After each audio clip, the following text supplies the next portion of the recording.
भारत में रहना है तो राम कहना पड़ेगा। भारत में रहना है तो एक लोटा जल चढ़ाना पड़ेगा। और भारत में रहना है तो हर हरा महादेव कहना पड़ेगा।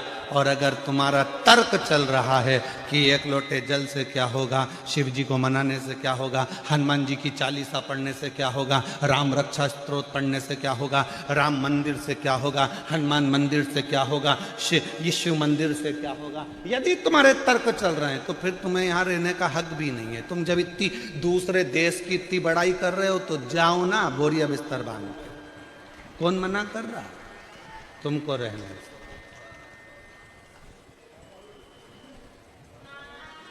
खाते भारत का है, रहते भारत में, सोते भारत में, कमाते भारत में, और बड़ाई करते चाइना ने इतनी तरक्की करी, चलेगा? कौन मना कर रहा?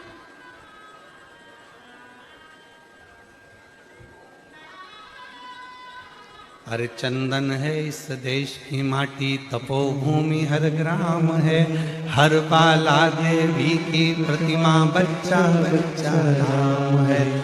इसके सैनिक समर, चंदन है इस देश की माटी, तपोभूमि हर ग्राम है, हर बाला देवी की प्रतिमा, बच्चा बच्चा।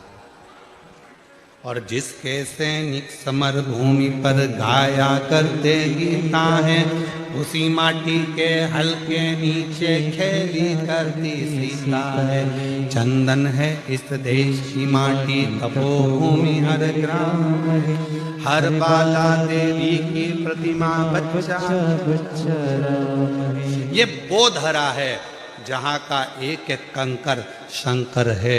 ये वो धरा है जहाँ पर, ये वो वसुंधरा, ये वो भूमि है जहाँ पर शिव प्रकृति के रूप में विराजमान रहते हैं, प्रकृति के रूप में।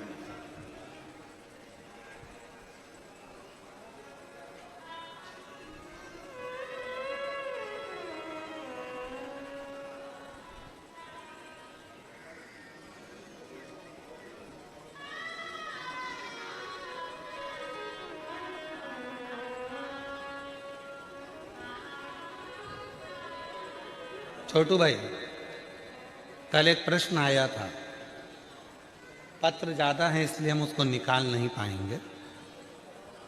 उस प्रश्न में उन्होंने प्रश्न किया था कि शंकर भगवान ने सबसे पहले क्या दिया।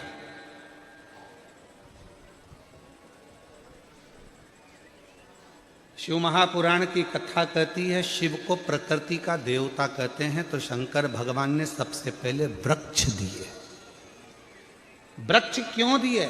कि इस पृथ्वी को जितना हरा भरा रखोगे उतना तुम्हें किसी दवाई और गोली की जरूरत नहीं पड़ेगी। तुम्हारा स्वास्थ्य अच्छा रहेगा तो तुम्हारा वजन अच्छा है,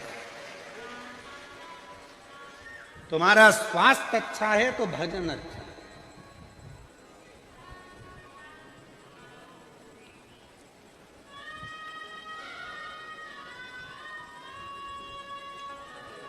और उठाओ शास्त्र, हमारे शंकर भगवान ने क्या दिया।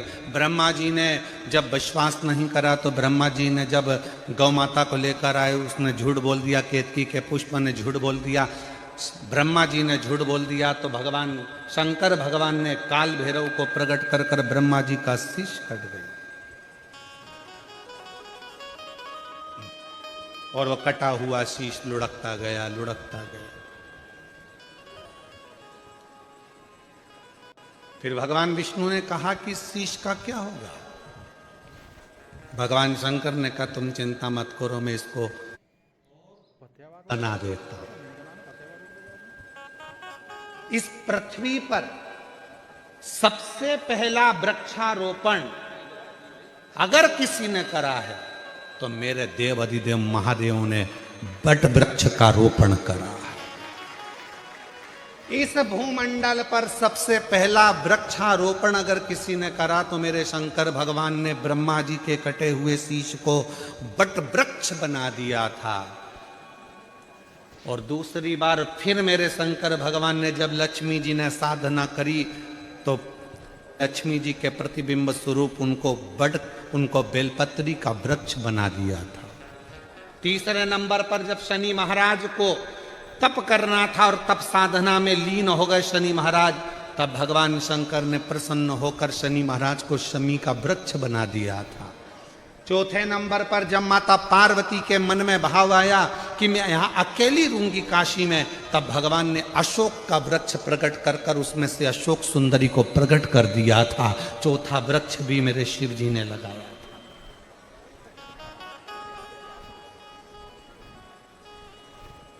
बट वृक्ष शिव जी ने लगाया, आम वृक्ष शिव जी ने लगाया, अशोक वृक्ष शिव जी ने लगाया, शमी वृक्ष शिव जी ने लगाया, बेलपत्र वृक्ष शिव जी ने लगाया। ये सारे वृक्ष भगवान शंकर जो प्रकृति के देवता हैं उन्होंने लगाए। इसलिए हम आपसे निवेदन करना चाहेंगे, आने वाले समय में फरवरी में जब महाशिवरात्रि का दिन हो, उस दिन प्रत्येक घर से एक एक वृक्षारोपण जरूर होना चाहिए। ग्रीन शिवरात्रि हमें मनाना है, ग्रीन शिवरात्रि।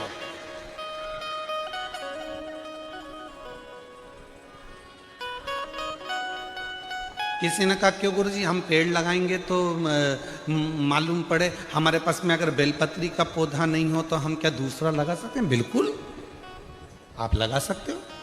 जो पौधा तुम्हें मिले वो तुम्हें रोपित करना है। और हम तो अभी अगली कथा में प्रयास करेंगे कि आपको एक नंबर भी देंगे, उस नंबर पर पौधा लगाकर आप हमको अपना फोटो डालना। हम जैसे कथा आस्था चैनल पर चलती है तो आदि टीवी में कथा चलती रहेगी और आदि टीवी में आपके फोटो चलते रहेंगे कि किस किस ने वृक्ष लगाया है और किस किस ने प्रकृति की रक्षा के लिए ग्रीन शिवरात्रि मनाई। हम वो भी करें, लगाओ वृक्ष से हरी भरी कर दो इस वसुंधरा को। फिर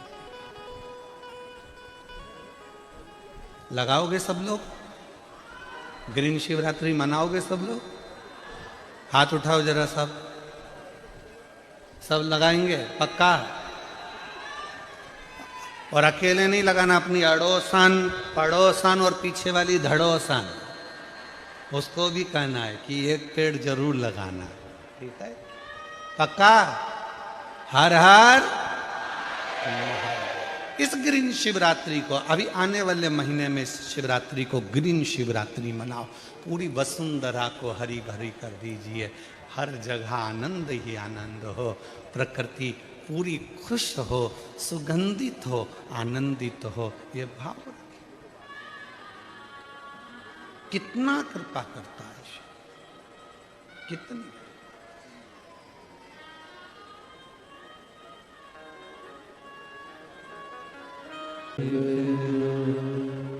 तो यहां कहा शिव पुराण ने हमें शिव की भक्ति में तर्क में नहीं फंसना, हमें तर्क में नहीं फंसना।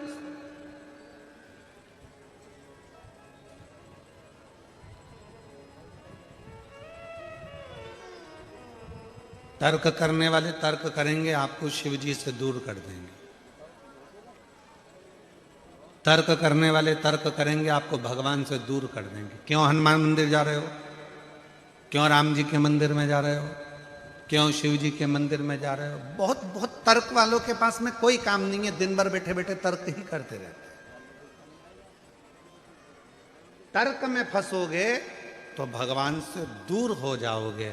और अगर विश्वास पूर्ण समर्पण के साथ करोगे तो शिव के बिल्कुल नजदीक करीब में हो जाओगे, एकदम करीब। उसका एक पत्र आया है, करे आप उस पर विश्वास कितना करें, इसको थोड़ा नीचे कर, आप उस पर भरोसा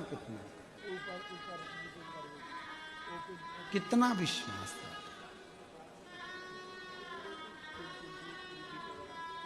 इसलिए आप लोगों से कहते हैं कि संबंध, रिश्ता, नाता शिव से ऐसा जोड़ो, ऐसे दयालु नाथ से रिश्ता बनाइए। बोलो बोलो जीजियों गुजरात की, ऐसे दयालु नाथ से। मेरे जीजाओं आवाज आपकी भी आना चाहिए। विषता ऐसे दयालु रिश्ता बनाइए, ऐसे दयालु नाथ से रिश्ता बनाइए, मिलता रहेगा आपको जो कुछ भी चाहिए, मिलता रहेगा आपको जो कुछ भी चाहिए। ऐसा करिश्मा होगा जो हुआ कभी नहीं, ऐसा करिश्मा होगा जो हुआ कभी नहीं। मांगा है भोलेनाथ से वरदान एक ही, मांगा है भोलेनाथ से वरदान एक ही। तेरी कृपा बनी रहे जब तक है जिंदगी, तेरी कृपा बनी रहे जब तक है जिंदगी। मांगा है भोलेनाथ से वरदान एक ही, मांगा है भोलेनाथ से वरदान एक ही। तेरी दया हो, तेरी करुणा हो, तेरी उदारता हो, तू साथ दे। और ये विश्वास आपके भीतर है तो शिव है। मानो तो मैं गंगा माँ हूं और ना मानो तो पता नहीं।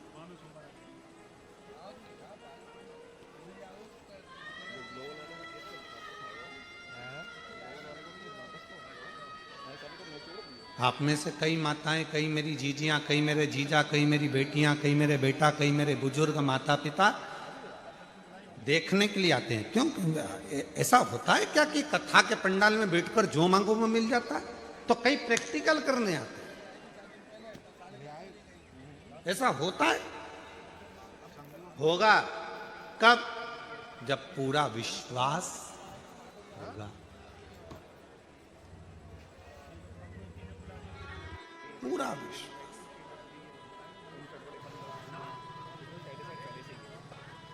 पूर्ण भरोसे के साथ जब आप परमात्मा से कुछ कहोगे,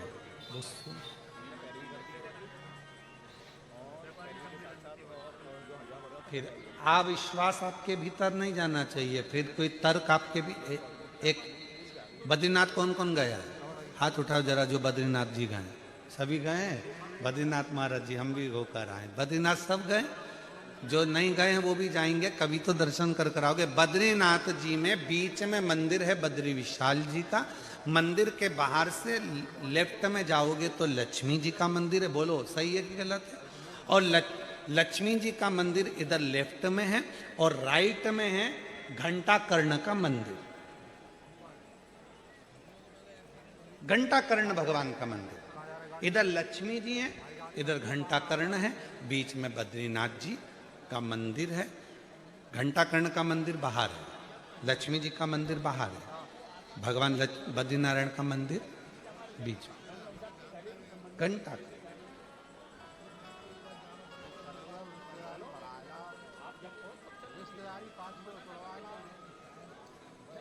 पूरी दुनिया में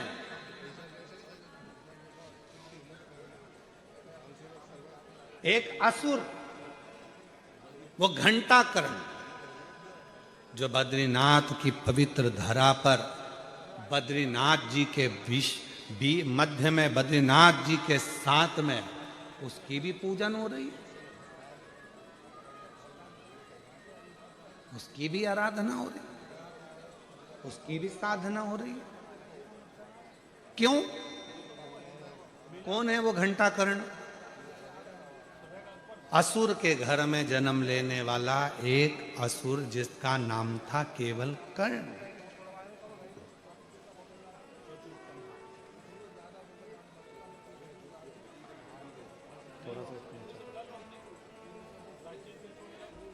केवल कर्ण।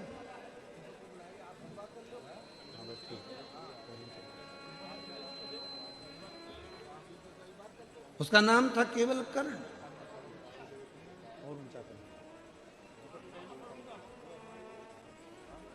केवल कर्ण।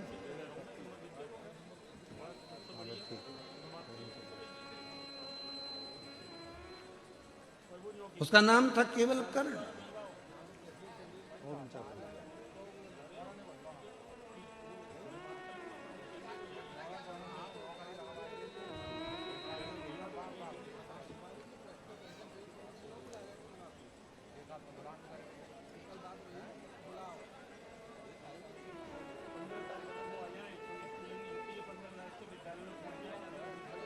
और वो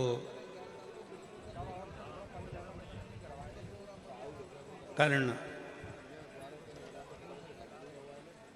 एक ऐसा असुर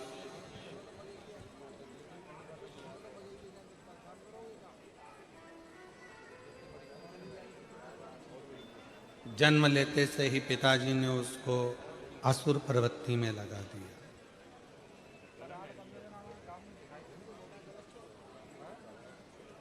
पर इस असुर की मां जो थी वो बड़ी शिव की भक्त थी। पिताजी भले असुर प्रवृत्ति के थे पर मां बड़ी भगवान की भगत थी। और देखो भगवान जोड़ी बड़ी सोच समझ कर बनाता है, बहुत विचार कर कर मेरे शिव जी जोड़ी बनाते हैं।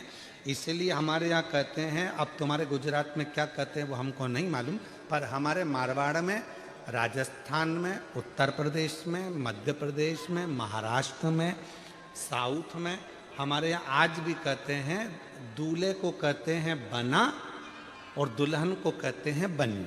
बोलो जी जी हो, सही है कि गलत है?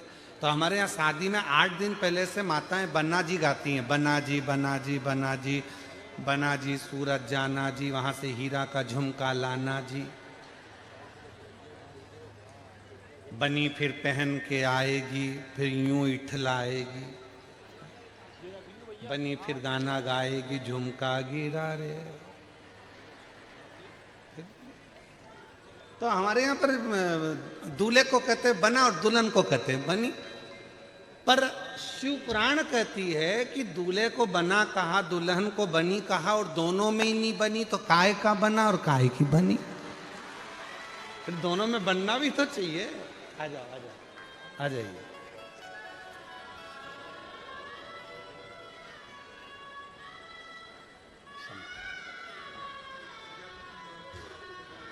रोते नहीं, अब खुश हो, रोते नहीं, अब तो ठीक हो गया।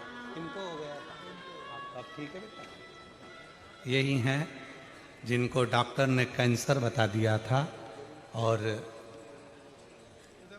ऑपरेशन की तारीख दे दी।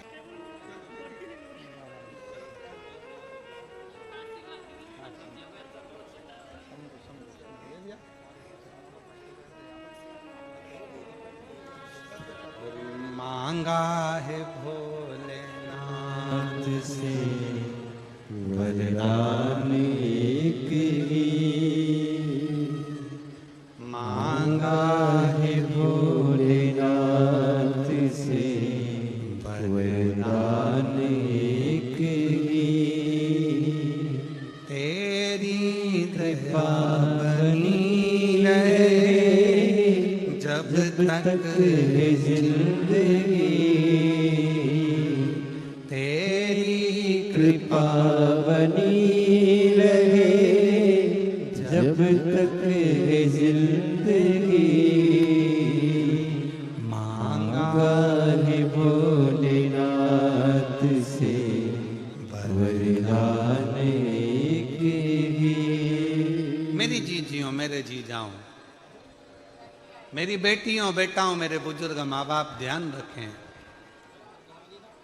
घर में भगवान जोड़ी बड़ी विचित्र बनाता है। एक गुस्से वाला है तो एक नर्म है, एक भगवान को नहीं मानता तो दूसरा बहुत मानता है।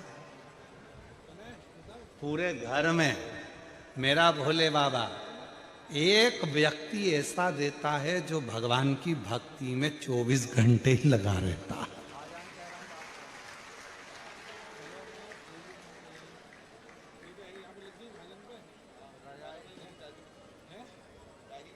भगवान की विरल भक्ति में लगा रहता है।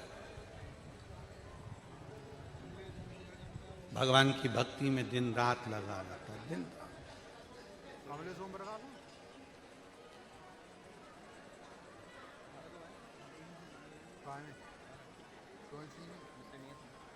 कल मिश्रा जी कह रहे थे, मिश्रा जी कल की आपकी बात हमारे स्मरण में है। कल आप कह रहे थे गुरुजी हम आपकी कथा को नहीं सुनते थे और ना हम आपको जानते थे, पर मेरी जो धर्म पत्नी है बैठी आपके बाजू में, कहा ये मेरे को जब सूरत में कथा हुई तो उस कथा में मुझे लेकर गई और हमने वहाँ बैठकर बाबा की कथा को जो सुनना प्रारंभ करा तो बाबा ने आज हमको इस स्थान पर लाकर यजमान बनाकर बिठाया। ये भगवान शिव की ही कृपा है। तो मिश्रा जी आपको उनको धन्यवाद देना चाहिए कि वो आपको खींच के कथा तक लेकर गई हो और आपको कथा का रस तत्व ग्रहण करवा बैठी है।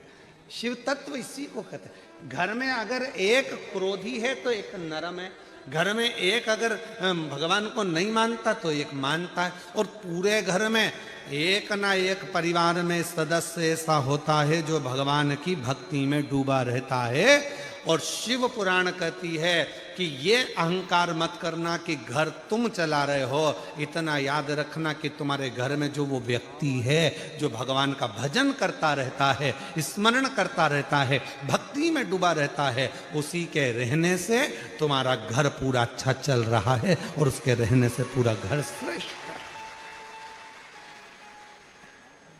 पूरा घर श्रेष्ठ। एक चावल का दाना देखा जाता है पक गया कि नहीं पका तो उससे मालूम पड़ जाता पूरी हंडी पकी हुई है। उसी तरह भगवान एक भक्त देख लेता है, इसके घर में एक भक्त है रे, बहुत अच्छा है, भगवान का भजन करता है, कथा में लगा रहता है, सत्संग करता रहता है। भले लोग उसको गाली देते हैं, अपशब्द कहते हैं, जो भगवान की भक्ति में ज्यादा डूबा रहता है ना, लोग उसको गिनते ही नहीं घर में, पगला है, पागल है। और हम तो आपके लिए भी कहेंगे, तुम अपने घर में रोज टीवी खोल के 2 बजे से 5 बजे तक, 1 बजे से 4 बजे तक सियोर वाला महाराज, सियोर वाला महाराज, सियोर वाला महाराज, सियोर वाला महाराज, तो कभी कभी तो पति भी चिल्ला के कहता अच्छा महाराज, धन्य है प्रभु, धन्य, अच्छे परेशान कर रखा है। और अभी तो वापिस एक काम दे दिया सियोर वाले महाराज ने, वृक्षारोपण। अब फिर पति से कहेगी जाओ जरा बाजार से एक पेड़ लिया, एक वृक्ष लिया, जाओ जरा जाओ। अब पति बेचारा वृक्ष ढूंढते फिर रहा, पौधारोपण कर। और जैसे ही दुकान पर गया और उसने पूछा क्यों साहब पौधा मिलेगा? हाँ साहब। बेलपत्री का? हाँ साहब। तो दुकान वाले ने कह दिया मिश्रा जी ने भेजा। अब तो पौधे वाला कह देता है कि मिश्रा जी भेजा।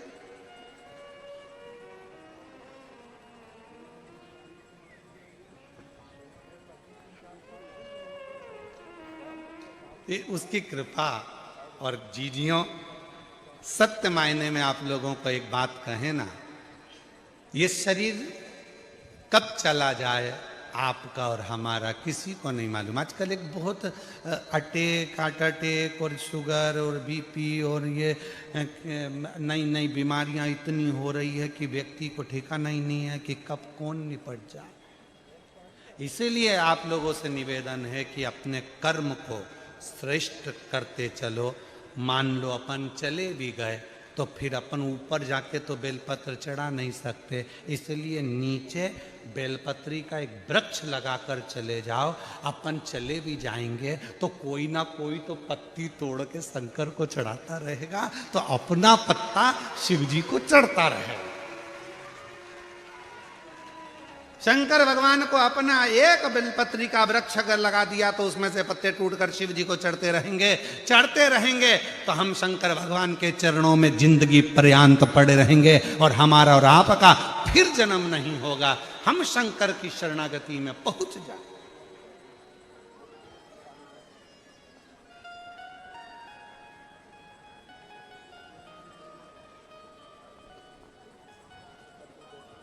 वो हमारे हम जिस मार्ग में है, पुष्टि मार्ग में, हमारे वल्लभ कुल में एक बड़ा सुंदर पद गाया जाता है। भरोसो दृढ़इन चरणन केरो, भरोसो दृढ़इन चरणन को, भरोसो दृढ़इन चरणन को, भरोसो दृढ़इन चरणन को।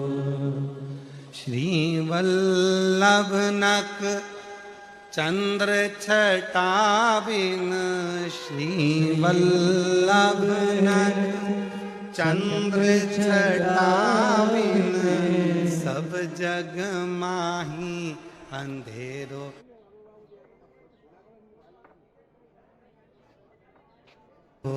दृढ़इन चरणन केरो, भरोसो दृढ़इन, भरोसो दृढ़इन चरणन को।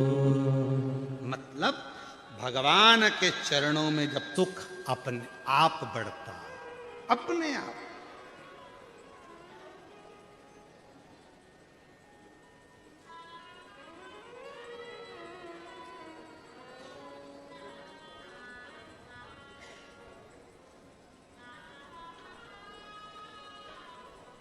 दुनिया के लोगों को माला माल बनना है तो पहले माला पकड़ना पड़ेगा, क्योंकि माला माल का सबसे पहला अक्षर क्या है? बोलो माला माल, जम के बोलो जल्दी से।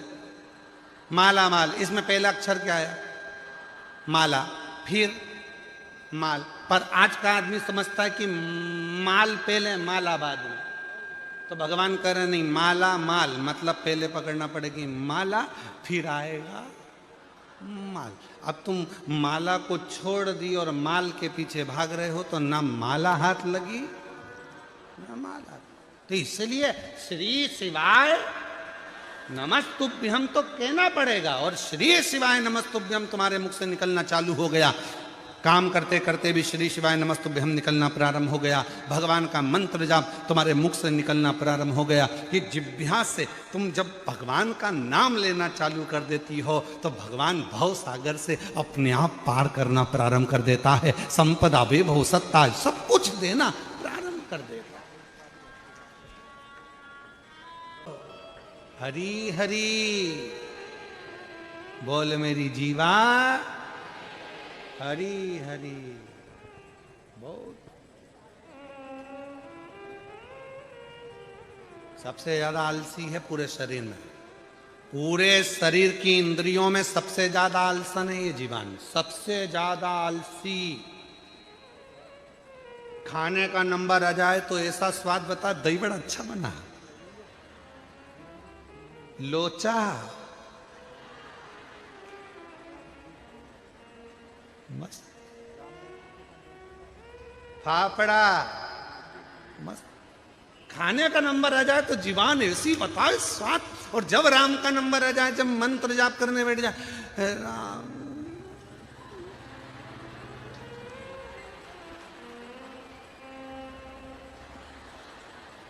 फिर पड़ोसन ने उठाया, उठ जा उठ जा उठ जा, सो रही है। तो फिर ऐसी ऐसी क्या कर रही? कहीं नहीं, भगवान भाग रहा था तो बुला रही थी।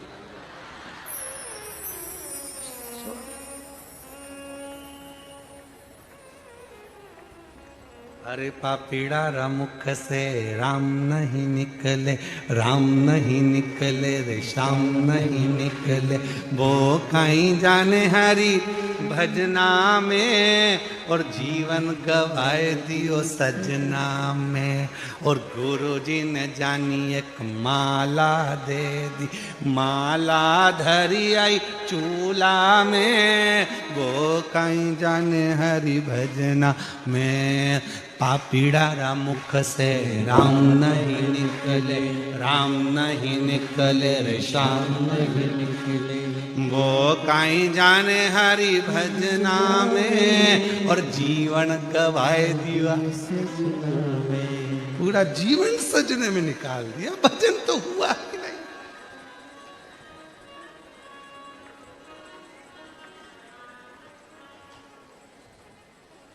पूरा जीवन गवा दिया, पूरा जीवन।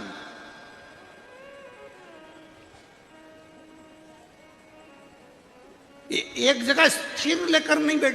हमें तो समझ में नहीं आता, लोग बाग ब्यूटी पार्लर में इतने घंटे तक कैसे बैठ जाते हैं। मेरी जीजियां पार्लर जाती है तो वो ककड़ी धर के यहां बैठ जाती है,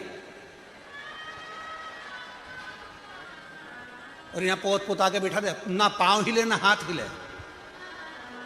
बाजू वाली कितनी भी बोले तो भी नहीं बोलेगी, क्योंकि पार्लर वाली ने कहा बोलना मत, इस स्थल पड़ जाएंगे। एक जैसी बैठी है, मोबाइल आएगा तो भी नहीं उठाएगी। हिलना मती, मच्छर भी काट रहा है तो हिलना नहीं। और कथा में 25 बार मोबाइल आया तो भी उठा लिया, और फिर आखिरी में लिख के भेज दिया बिजी हूं, बाद में बात करूं। अच्छा, और बचा कुचा था तो पूरी कथा में अब अभी भी मन नहीं लगा तो 3-4 बार तो पूरा ध्यान दिया। कथा में मन नहीं गया, कौन आया कौन गया, पूरा ध्यान। अरे पापीड़ा मुख से राम नहीं निकले, राम नहीं निकले, श्याम नहीं निकले। वो कहीं जाने हरि भजना में, और जीवन गवाए दियो सजना। पूरी जिंदगी गवाए। अब सोचे तो क्या सोचे, क्या विचार।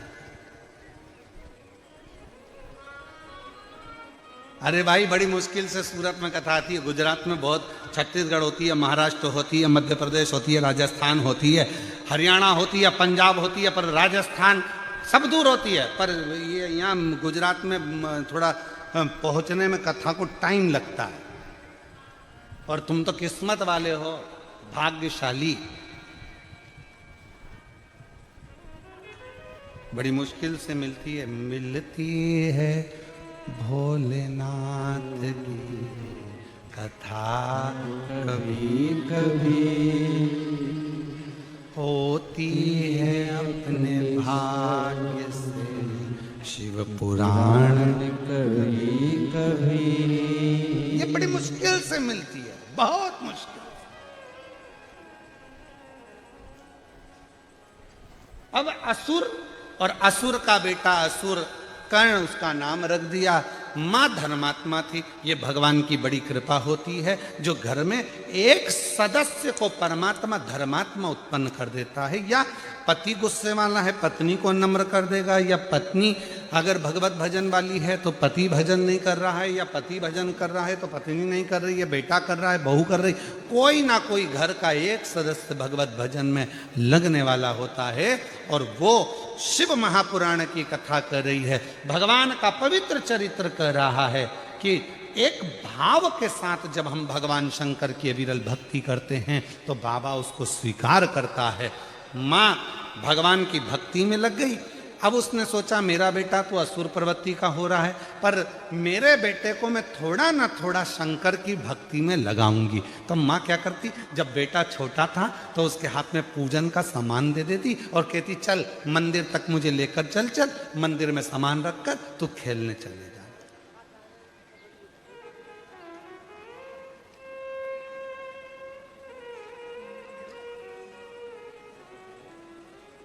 तुम खेलने चले जाना, और देखो घर के जो बुजुर्ग करते हैं, बच्चे उसको पूरा कैच करते हैं।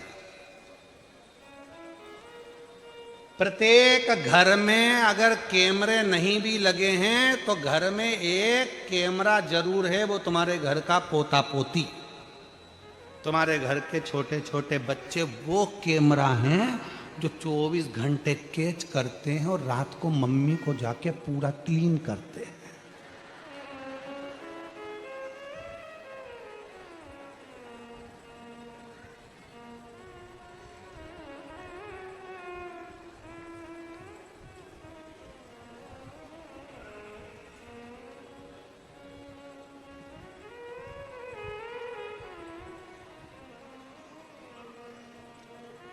एक छोटा सा बच्चा अपनी दादी की गोद में जाकर बैठ गया और दादी की गोद में जाकर बैठकर बोला, दादी, ओ दादी। दादी बोली, क्या है रे? प्लीज एक बार तू हमारे एक छोटा सा बच्चा अपनी दादी की गोद में जाकर बैठ गया और दादी की गोद में जाकर बैठकर बोला, दादी, ओ दादी। दादी बोली, क्या है रे? प्लीज एक बार तू टें बोल, टें। दादी बोली, ये टें क्या होता है? नहीं, तू प्लीज एक बार टें तो बोल, बस यूं बोल दे टें। दादी बोली, मैं नहीं बोलूंगी, पहले बता मुझसे टें क्यों बुलवा रहा है? दादी प्लीज तू टें बोल। दादी ने 5 रुपए दिया कि ले बताना मुझे टें क्यों बोल। नहीं दादी, तू पहले टें बोल। दादी ने कहा, पहले मुझे बता कि तू मुझसे टें क्यों बुलवा रहा है? 5 रुपए दूंगी तेरे को, तू मुझे बता कि मुझसे टें क्यों बोल। दादी पहले 5 रुपए दे फिर बताऊंगा। दादी ने 5 रुपए दिए, ले बिस्कुट खा लेना, ठीक है? अब बता मुझसे टें क्यों बोल रहा? दादी, रात को मम्मी पापा पलंग पे बैठ के बात कर रहे थे, जब बुढ़िया टें बोल जाएगी तो सारी जायदाद अपनी हो जाएगी।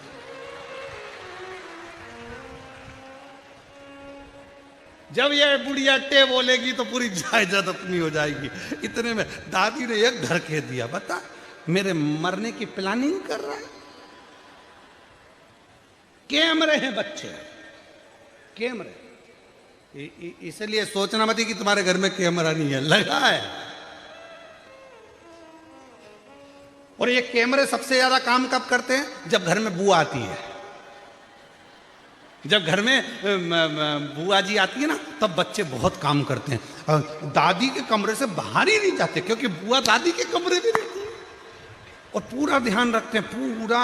इतने में दादी भी कभी कभी गुस्से में कह देती, जा पढ़ाई करने बैठ, जा मम्मी बुला रही। नहीं मैं नहीं जाऊंगा, जा पढ़ाई कर ले। नहीं मैंने सब कर लिया, मम्मी को बुलाऊं तेरी, जा पढ़ने। मम्मी ने कहा था जब तक दादी रहे, दादी जब तक बुआ जी रहे, दादी के कमरे में ही रहना, देखना क्या क्या दे रही है। कैमरा, पूरा कैमरा। अब वो घंटा कर्ण की माँ ने वो छोटे से बालक को पूजन का सामान दे दिया, ले मंदिर ले जा। मंदिर ले जाता और मंदिर में रखकर बाहर चले जाता। बाहर जाने के बाद वही असुर का काम करता। कहीं किसी के बच्चे को कुएं में धकेलाता, कहीं किसी को मारता, कहीं किसी को गाली देता, कहीं किसी को अपशब्द कहता, किसी को टोकता। यही काम गलत गलत करता। सारी शिकायत माँ के कानों में आती। माँ बड़ी दुखी हो गई। माँ ने सोचा मेरे बच्चे को मैं भगवत भजन में लगाऊं कि ऐसे काम में लगाऊं। तो माँ ने विचार करा मेरे बच्चे को मैं गलत कर्म में ना लगाऊंगी। और माँ अपने बेटे को अब विचार करने लगी कि इसको शिव के पास में ये जो मंदिर में जो घंटा बंधा है, इस घंटे से अपने बेटे को बांध दूंगी और पूजन में बैठ जाऊंगी। घंटे से बेटे को बांध दिया, बेटा बंधा रहता। माँ को लगा कि मेरे बेटे को मैंने एक बार घंटे से बांधा और मेरा बेटा बाहर नहीं गया, मतलब मेरा बेटा मेरा कहना मानेगा। तो अब तो मैं इसको शंकर की भक्ति में लगा सकती हूँ, शिव की आराधना में लगा सकती हूँ। और माँ ने अपने बेटे को शंकर भगवान की आराधना में लगा दिया। इतनी शिव की भक्ति में बेटे को लगाया कि बेटे से कह दिया शिव के सिवा कहीं अपने चित्त को मत लेकर जाना। और सुनो, शंकर के सिवाय कुछ अपने कानों में दूसरा जाए ही ना, इतना याद रखना। बेटा शिव की भक्ति में इतना डूब गया, इतना डूब गया कि कहीं मन लगता ही नहीं। एक दिन वो बेटा शिव की आराधना कर रहा था और उसके मन में आ गया, ये संसार सागर में मेरा जन्म मिथ्या है, अब तो मुझे मुक्त होना है, मुक्त हो। उसने अपनी मां से पूछा, मां मुक्ति के लिए क्या करना पड़ेगा? मुक्ति के लिए करना क्या पड़ेगा? कोई आपसे कहे कि तुम्हें मुक्त होना है तो मुक्ति के लिए क्या करना पड़ेगा? तो हमारे यहाँ एक पूर्व में एक बहुत अच्छा भजन किसी ने गाया है, मुक्ति के लिए क्या करना पड़ेगा? सत संगत कर अच्छे लोगों की, दवा मिल जाएगी सभी लोगों की। संगत कर अच्छे लोगों की, दवा मिल जाए सभी लोगों की। मुक्ति से आत्मा को धन कर ले, भक्ति से आत्मा को तर कर ले। रोज थोड़ा थोड़ा हरि का भजन कर ले, रोज थोड़ा थोड़ा शिव का भजन कर ले। भजन करेगा तो बड़ा ही सुख पाएगा, भजन करेगा तो बड़ा ही सुख पाएगा। भजन से ही आत्मा का मेल धुल जाएगा, भजन से ही आत्मा का मेल धुल जाएगा। बस ये स्मरण। तो मां ने कहा कि तू क्या चाहता है? मुझे मुक्ति चाहिए। तो का सत्संग कर। अब मां ने कहा था शंकर की कथा के सिवा, शंकर के भजन के सिवा, शंकर के स्मरण के सिवा, शंकर की भक्ति के सिवा कुछ मत सुनना। और मां ने कह दिया सत्संग कर। चले गया एक प्रवचन में जाकर बैठ गया वो कर्ण, और जो कर्ण सत्संग में जाकर बैठा और वहां पर शंकर जी की चर्चा चालू हुई। इसको बड़ी प्रसन्नता हुई। शिव जी की चर्चा होने के बाद में जैसे ही दूसरी चर्चा चालू हुई और कर्ण ने अपने कानों को दबाया और भाग गया।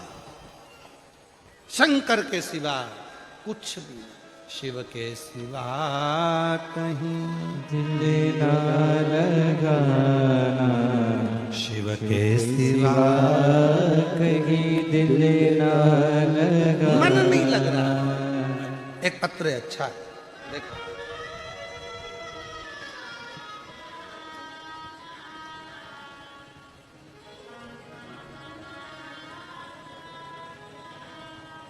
गुरुजी, मेरा नाम दीक्षा रविंद्र पाटिल है। मैं सुभाष नगर सूरत की रहने वाली हूँ। कहीं बैठी हो तो हाथ हिला सकती हैं। दीक्षा रविंद्र पाटिल, सुभाष नगर सूरत की रहने वाली हूँ। मेरी शादी को 6 साल हो गए थे, संतान नहीं थी। डॉक्टर ने कह दिया था कि संतान का सुख नहीं आएगा। हम लोग हिम्मत हार गए।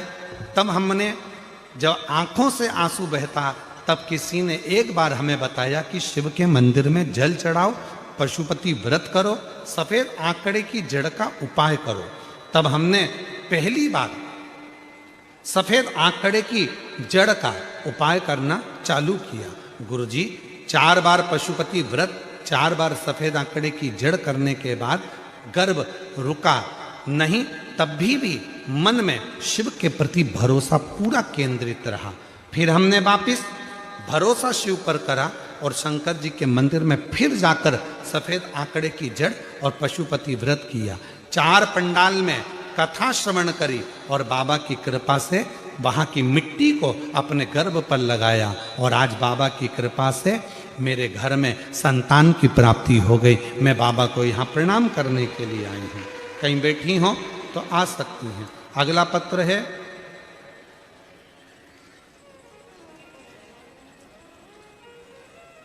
रेणु देवी पति राजकुमार सेन। मोबाइल नंबर मेरा ये है। मैं ग्राम भादवा तहसील पर्वतसर जिला डीडवाना कुचामन राजस्थान से आई हूँ। कहीं बैठी हों तो हाथ हिला सकती हैं और बेलपत्र लेने के लिए आ सकती हैं। गुरुजी बाबा की महिमा का मैं क्या वर्णन करूं। मेरा लड़का सरकारी नौकरी की तैयारी कर रहा था पर उसकी जॉब नहीं लग रही थी। उसने 7 बार एयरफोर्स का एग्ज़ाम दिया पर नहीं हुआ। बाबा से प्रार्थना करते रहे और बाबा से निवेदन करते करते तब आखिरी में मेरे लड़के ने पशुपति व्रत करा। आप कहते हो कि मेहनत 4 गुना करना, मेरे बेटे ने और मेहनत करना प्रारंभ करी और बाबा की कृपा से पशुपति व्रत करा, सोमवार का व्रत करा और बेटे ने फिर वापिस जो आप कहते हो बेलपत्री में शहद वाला प्रयोग करा और बाबा की कृपा से आज मेरा बेटा एयरफोर्स में सिलेक्ट हो गया। मैं बाबा को यहाँ प्रणाम करने के लिए आई हूँ। एक पत्र और बड़ा सुंदर है। मैं ललिता दीपक पाटिल दस्तान गांव तहसील पलसाना से आई हूँ। कहीं बैठी हो तो हाथ हिला सकती हूँ।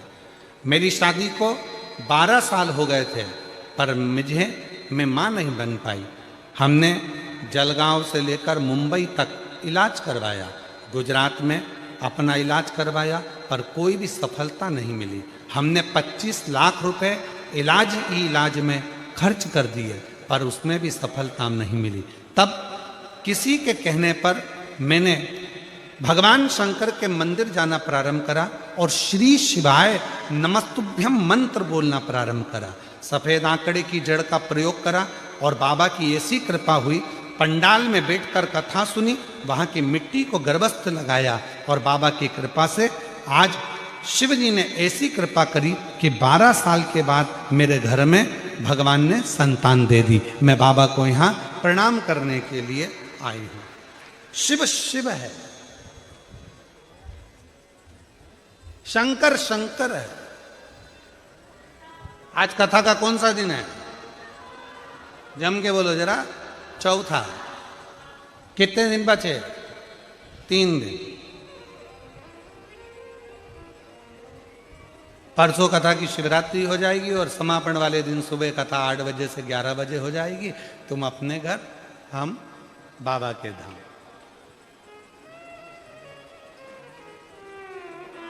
पर केवल इतने तक कथा नहीं। इस कथा के पंडाल में सूरत में बैठकर बाबा से ऐसी प्रार्थना करना, भूमि पर बैठकर बाबा से ऐसा निवेदन करना कि बाबा मेरा मनोरथ जिस कामना के लिए मैं आई हूं वो कामना पूरी करना। तो 16 तारीख से जो बड़ौदा में 22 तारीख तक कथा है उसमें मेरा भी पत्र पहुंच जाए, ऐसी कृपा कर देना। उससे प्रार्थना करो, निवेदन करो। भीड़ में तन्हाई में प्यार की गहराई में मुझे तुम याद आते हो, मुझे तुम याद आते हो। कौन याद आता? वो परमात्मा। जब तकलीफ आती है, जब दुख आता है, जब कष्ट आता है, पहले दुनिया के लोग कहते थे एकदम दर्द आया तो कहते ओ मम्मा, ओ मम्मी, ओ माँ। और आज दुनिया के लोगों को अगर जरा सी भी तकलीफ आती है तो दौड़कर 1 लोटा जल भरकर ओ बाबा, ओ कुबरेश्वर बाबा, ओ भंडारी, ओ शिव, ओ मेरा सोमनाथ, ओ मेरा नागेश्वरनाथ, ओ मेरा भोलानाथ, तब उसको शिव याद आता है कि भीड़ में तन्हाई में प्यार की गहराई मुझे तुम याद आते हो, मुझे तुम याद आते हो। वो हर पल याद आए, हर घड़ी याद आए, हर क्षण याद आए। 21,600 श्वास में से हर श्वास में जब तकलीफ आए तब शिव याद आना चाहिए, तब शंकर याद आना। किसी ने कहा पत्र में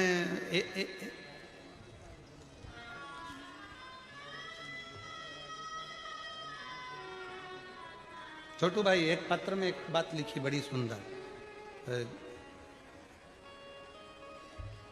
गुरुजी पत्र पढ़िएगा जरा, आप भी पढ़ो। गुरुदेव चरणों को कोटि कोटि प्रणाम। केम छो? मजामा। ठीक है, केम छो? मजामा। गुरुदेव हम लोग सोमनाथ गुजरात से आए हैं, बड़ी आशा लेकर 7 दिन की कथा सुनने आए, मगर गुरुदेव इतना मन लगाते हैं हम कथा में, पर ना जाने ये सामान बेचने वाले फेरी वाले कहाँ से आ जाते हैं, हमें डिस्टर्ब कर जाते हैं। लाइन लिखिए छोटू भाई तुम्हारे लिए। छोटू भाई से निवेदन है कि ये कार्यकर्ताओं को बोलकर जो अंदर फेरी वाले सामान बेचने आते हैं उनको हाथ जोड़कर मना करें, जिससे हम दिल से बाबा की कथा का रस तत्व श्रवण कर। छोटू भाई आपसे प्रार्थना करिए कि हम बहुत दूर दूर से आए हैं कथा सुनने के, बहुत दूर से। मैं पूरी टीम को, पूरे यजमानों को और गौशाला समिति को धन्यवाद देती हूँ जो इतनी सुंदर कथा, हम सोमनाथ वाले, हम वहाँ से कथा सुनने सौराष्ट्र से आए हैं, कथा का रस तत्व मिल रहा। मतलब वही बात आ गई कि मन परमात्मा में लगा हुआ, चित्त परमात्मा में लगा, तो परमात्मा में जब मन लग जाता है तो फिर कोई दूसरा भाता ही नहीं, कुछ नहीं, कुछ भी नहीं। और मुझे तुम याद आते हो, मुझे तुम याद आते। शिव के सिवा कुछ ना याद आए, शंकर के सिवा। घंटा कर्ण की कथा कर रही है, असुर की कथा कर रही है, मन नहीं लगा, दौड़ पड़ा। सत्संग में जब तक शंकर की चर्चा चल रही थी तब तक रुका, शंकर की चर्चा बंद तो दौड़ पड़ा, घर पहुंच गया। माँ ने पूछा क्यों? तू तो सत्संग में गया था, कथा सुनने गया था। हाँ माँ, सत्संग में गया था, पर वहां शिव की कथा अर्थात शंकर का गुणगान नहीं मिला, दूसरी बात मिली तो मैं भाग कर आ गया। शिव के सिवा मेरा मन नहीं लगता। तो फिर तुझे मुक्ति कैसे मिलेगी, मोक्ष कैसे मिलेगा? अब फिर वापिस घंटा कर्ण बैठ गया तप करने के लिए, साधना करने के लिए, शिव की भक्ति के लिए। तब भगवान देवाधिदेव महादेव खुद एक ग्वाले का रूप रखकर आ गए और घंटा कर्ण के सामने जाकर खड़े हो गए। शंकर जी ने कहा, घंटा कर्ण क्या बात है? कहा बाबा आप कौन हो? तो कहा मैं यहाँ से निकल कर जा रहा था, आपकी भक्ति को देखकर रुक गया हूँ। क्या चाहते हो? मुक्ति चाहते हो? केवल मुक्ति? हाँ, मुक्ति चाहता हूं। ठीक है, मिल जाएगी। एक काम करो, सत्संग करो। सत्संग करने गया था पर शंकर जी की कथा कम मिलती है तो हम मन नहीं लगा, शिव के बिना मन नहीं लगता, शंकर की कथा में ही मन लगता है, बाकी का कहीं। तो फिर एक काम करो, तुम चले जाओ ऊपर, मैं तुम्हें एक वर देता हूं, इसी शरीर से तुम बैकुंठ में भगवान नारायण के पास जाकर सत्संग कर सकते हो। इसी शरीर में। मैं असुर हूं, राक्षस हूं, क्या मैं जिंदा की